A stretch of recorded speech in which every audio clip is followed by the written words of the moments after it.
Perkenalkan, nama saya Hasana dari Prodi Manajemen Pendidikan Islam semester 6. Di sini saya akan mempresentasikan proposal kegiatan saya, yaitu proposal kegiatan PLP dari rumah. Saya di sini mengambil judul Manajemen Sarana Prasarana Madrasah Sanawiyah Al-Hidayah Pagotan. Sebelumnya, tolong di-mute dulu ya suaranya untuk rekan-rekan sekalian.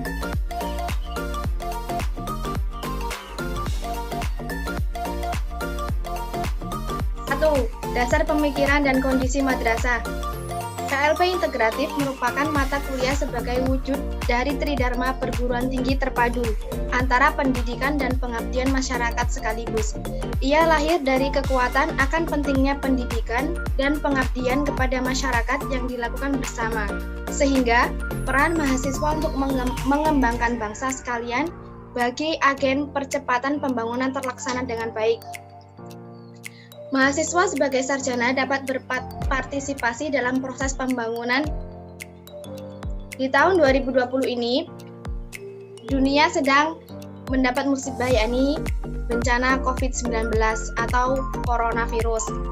Hampir seluruh dunia terkena wabah ini. Tidak dari Indonesia saja, tetapi banyak dari luar negeri, dari beberapa wilayah seluruh dunia pun rata-rata terkena wabah ini. Kita berdoa semoga wabah ini cepat berakhir dan kita semua bisa melaksanakan kuliah secara tidak online lagi. Terkait PLP integratif dari rumah, disusun model atau jenis PLP integratif dari rumah khusus di era pandemi ini. Dilaksanakan dengan cara mahasiswa melakukan pengakses kesadaran dan kepedulian terhadap wabah COVID dengan memanfaatkan sosial media. PLP integratif dari rumah ini bisa dilakukan di rumah atau di tempat mahasiswa tinggal saat ini. Pada kesempatan ini, saya sebagai penulis melakukan PLP integratif di MTS Al-Hidayah Pagotan, Peterongan, Jombang. Adapun kondisi geografis MTS Al-Hidayah Pagotan yaitu terletak di Desa Keplaksari, Kelurahan Keplaksari, Kecamatan Peterongan, Kabupaten Jombang, Jawa Timur, Indonesia. Keplaksari, Kecamatan Peterongan berada di sekitar 1 km dari Hotel Yusro Jombang. Lanjut, struktur madrasah MTS Al-Hidayah Pagotan yaitu 1 jabatan kepala sekolah yang di sini diketuai oleh Ibu Sultaniatul Amini, Shum. Kemudian wakakurikulumnya Ibu Elia Zakiyah, SPD, dan wakakesiswaan Nurul Jamilah, SSMPD. Kemudian wakasarananya yaitu Bapak Iwanuddin, SPD.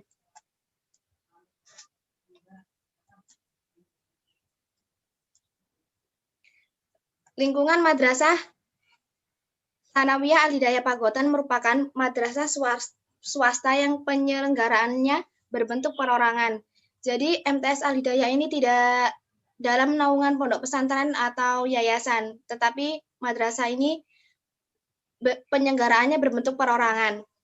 Dalam Madrasah Sanawiyah Al-Hidayah terdapat pembiasaan kegiatan di pagi hari, yakni pukul 6.30, yakni kegiatan sholat duha dan pembacaan istighosah serta yasin. Sebelum dilanjut pembelajaran dimulai, terdapat kegiatan rutin yakni pembacaan doa bersama. Setelah itu, pukul 7.30 pembelajaran dimulai dan pembelajaran berakhir pada jam 1 siang. Kemudian murid pulang ke rumah. Selanjutnya, manajemen sarana prasarana madrasah. Manajemen sarana dan prasarana pendidikan dapat didefinisikan sebagai proses kerjasama pendayagunaan semua sarana dan prasarana pendidikan secara efektif dan efisien. Definisi ini menunjukkan bahwa sarana dan prasarana yang ada di madrasah perlu didayagunakan dan dikelola untuk kepentingan proses belajar di madrasah. Manajemen sarana dan prasarana pendidikan bertugas untuk mengatur terselenggaranya sarana prasarana agar dapat memberikan kontribusi secara maksimal dalam berlangsungnya kegiatan mengajar. yaitu manajemen sarana prasarana meliputi kerapian, keindahan, dan alat-alat yang digunakan untuk sarana belajar mengajar yang menyenangkan baik bagi guru maupun murid untuk berada di madrasah. Di dalam Madrasah Tsanawiyah Al-Hidayah Pagotan, langkah untuk mengembangkan manajemen sarana prasarana agar mencapai tujuan yang diinginkan yaitu dimulai dengan sedikit demi sedikit agar tercapai tujuannya. Untuk menjaga sarana prasarana yang ada di dalam MTS Al-Hidayah Pagotan, maka tergantung apa tujuannya. Misalnya, terdapat perpustakaan. Maka, Ketua Sarana Prasarana lebih mementingkan kualitas perpustakaan dan penjaganya. Seperti halnya perpustakaan, seharusnya orang yang ahli dalam bidangnya atau jurusan perpustakaan yang menjaga perpustakaan tersebut, supaya orang tersebut lebih mengetahui dan memahami bagaimana tata cara mengelola perpustakaan tersebut. Lanjut, stakeholder madrasah. Yang dinamakan stakeholder madrasah adalah pihak-pihak baik sistem itu maupun di luar maupun di dalam organisasi yang berkepentingan dan berpengaruh terhadap orang atau sistem pendidikan. Pemangku kepentingan stakeholder internal diantaranya yaitu pemimpin yayasan, pimpinan pondok pesantren, pengelola lembaga, pendidikan, dan tenaga pendidikan. Adapun karyawan, murid, masyarakat sekitarnya. Kedua, pemangku kepentingan stakeholder eksternal, diantaranya yaitu Kementerian Agama, pemerintah daerah, serta badan pemerintah lainnya. Lanjut, permasalahan dan identifikasi permasalahan madrasah. Berdasarkan hasil survei, observasi, dan wawancara yang telah saya lakukan kepada madrasah dan wakas sarana prasarana, dapat dilihat permasalahan madrasah yang ada di Madrasah Tsanawiyah Hidayah Pagotan yaitu setelah adanya pandemi COVID ini, yakni beberapa guru terhambat dalam melakukan pekerjaannya.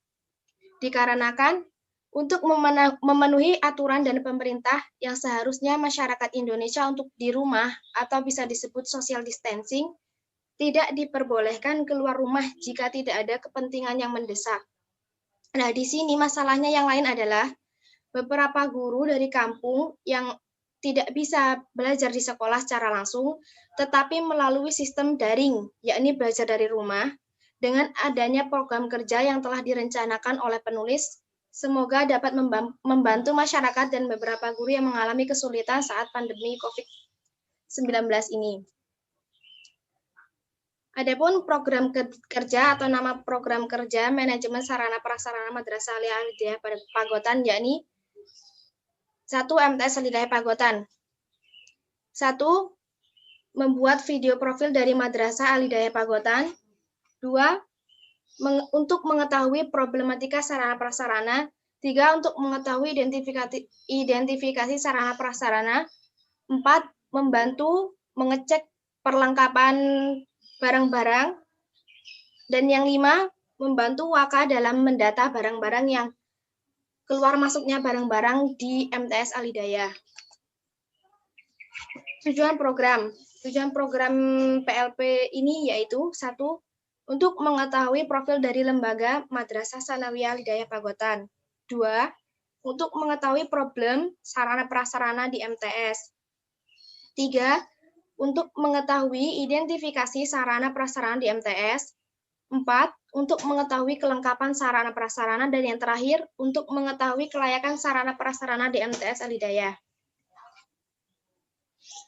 Target program PLP ini yaitu 1. Target kuantitatif dan target kualitatif. Target kuantitatif yaitu dari seluruh program kerja yang penulis rencanakan adalah berbentuk waka sarana prasarana yang profesional, kreatif, inovatif, dan mengikuti perkembangan zaman. Dengan adanya program kerja tersebut, dapat menambah pengetahuan bagi seluruh pihak yang diajak untuk berkoordinasi dalam PLP integratif dari rumah selama pandemi ini.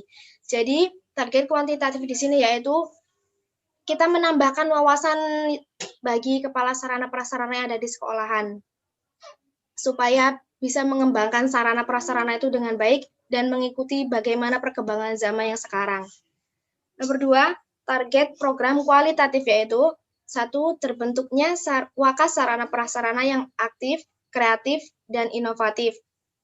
2. Terbentuknya wakas sarana prasarana yang berpengetahuan luas. 3. Terbentuknya wakas sarana prasarana yang mampu mengelola sarana prasarana di madrasah dengan baik dan sesuai dengan perkembangan zaman sekarang. Selanjutnya, pelaksanaan kegiatan. 1. Pola koordinasi. Dalam mekanisme pelaksanaan program kerja, diharuskan untuk melakukan koordinasi semaksimal mungkin dengan pihak-pihak terkait, terutama dengan madrasah. Sedangkan adanya pandemi COVID-19 ini, koordinasi yang dilakukan melalui media sosial atau WhatsApp, dikarenakan untuk mematuhi aturan pemerintah yang menganjurkan setiap masyarakat untuk melakukan social distancing. Untuk informasi supaya terlaksananya PLP ini, penulis, saya atas nama Hasanah berkoordinasi langsung dengan dosen pembimbing, yakni Bapak Asep Kurniawan, MPDI, serta saya mencari informasi melalui media sosial atau WhatsApp dengan Kepala Madrasah, yakni Ibu Sultaniatul Amini SHUM. Oleh karena itu, untuk memaksimalkan kinerja bagi pihak yang terkait, saya selalu koordinasi dengan pihak-pihak yang bersangkutan mengenai PLP ini. 2. Pihak yang diajak ikut serta dalam pelaksanaan PLP ini. Dikarenakan pada tahun 2021 ini, seluruh dunia sedang terjadi musibah pandemi COVID, maka pihak yang diajak ikut serta dalam PLP ini melakukan koordinasi secara via online maupun via WhatsApp untuk mematuhi peraturan pemerintah melalui social distancing.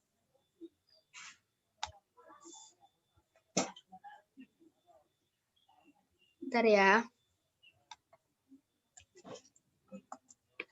Pihak-pihak yang diajak dalam pelaksanaan ini antaranya yaitu 1. Kepala Madrasah, 2. Wakas Sarana Prasarana, 3. Staf TU, dan yang terakhir pesuruh madrasah atau tukang kebun.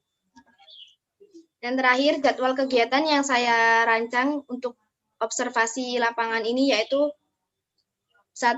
Membuat video profil MTS Al-Hidayah yang saya laksanakan pada hari Rabu 5 Februari 2021. Peserta saya sendiri, Hasanah. 2. Wakas Sarana Prasarana dan staf madrasah. Nomor 2.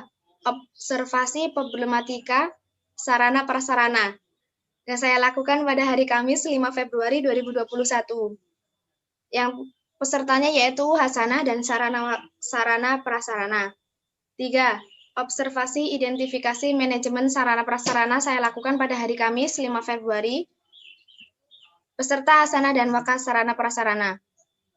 Untuk yang nomor 4, membantu Wakas Sarana Prasarana dalam mendata kelayakan barang. Saya lakukan pada hari Rabu 6 Februari 2021 dan pesertanya yaitu Hasanah dan Sarana Prasarana.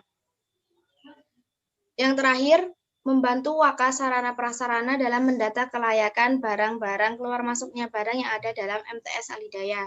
Saya lakukan pada hari Kamis 6 Februari 2021, pesertanya Hasanah, 2. Wakas Sarana Prasarana, dan yang ketiga pesuruh madrasah.